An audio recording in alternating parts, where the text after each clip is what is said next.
There are many different ways to exchange information between layers in a composition in After Effects.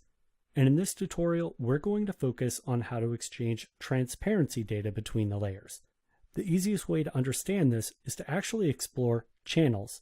So let's go to the bottom of the composition panel and click on this red, green, and blue button right here.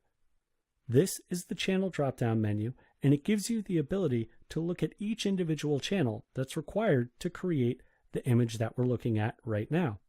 The default setting shows you all three channels, the red channel, the green channel, and the blue channel, all mixed together to create our image.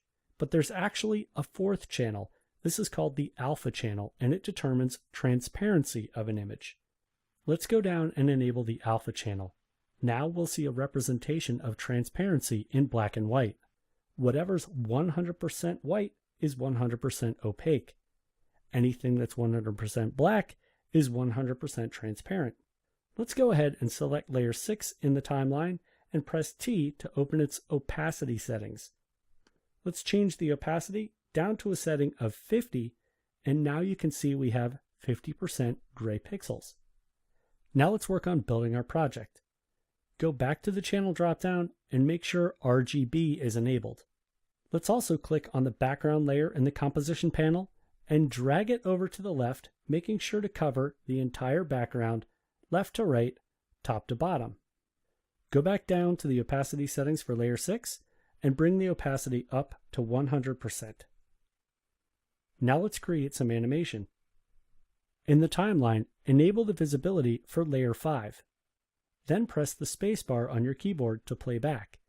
And you see I've already got large type animated from the left to the right. I'll press the spacebar to stop playback anywhere in the middle of the timeline, just as long as I can see these letters in my composition panel. I want to fill these letters with the background and have the background be transparent. To do that, I need to make sure that I toggle my switches and modes, and I'm actually in the mode area. Instead of focusing on the modes, let's go to the right side of this section. Go down to layer 6 and click on the drop-down where it says None. We have 4 different options for exchanging transparency data between the layer above layer 6 and layer 6 itself. So let's choose Alpha Matte Lanikas 2. Now press the spacebar to begin playback, and you can see we've successfully filled our type with the background layer. I'll press the spacebar to stop playback one more time, again making sure my current time indicator is positioned anywhere where I can see these background layers. Even though alpha channel data is being transmitted between both layers 5 and 6, they're still independent layers.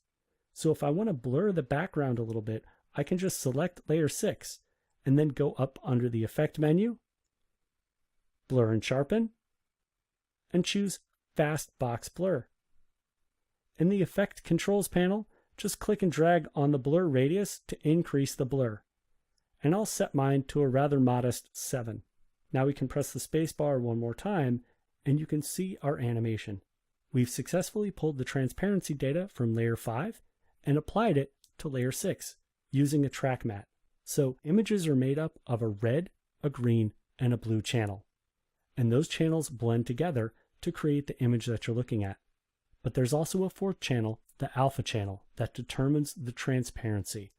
So when you create something like text in After Effects, the alpha channel is automatically created for that layer. So text is always ready to use as a source for an alpha matte.